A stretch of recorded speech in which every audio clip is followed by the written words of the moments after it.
इतकं सुंदर आणि हे संमेलन इतकं छान लेकरांना असं वातावरण निर्मित करून त्यांनी एवढं सुंदर आमची जी नात आहे माझी कनिष्का खूपच सुंदर डान्स करते, घरी पण करून दाखवते आणि ते कौतुक वाटतं आम्हाला.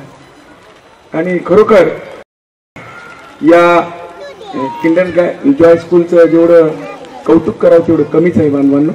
परभणीमध्ये एक लाभलेला आपल्याला मोठा हा सुंदर असा वारसा आहे आणि हा टिकून राहावा अशी मी अपेक्षा करतो. आणि 4 शब्द मी कवितेच्या माध्यमातून बोलून दाखवतो. बाळांना संदेश. मन लावून शिकावी ही शाळा, अरे बाळा मन लावून शिकावी ही शाळा, गाठीले रे जगाने आभाळा, गाठीले रे जगाने आभाळा, मन लावून शिकावी तू शाळा, रे बाळा मन लावून शिकावी तू शाळा. सर्वांना मी परत एकदा नमस्कार करतो. धन्यवाद.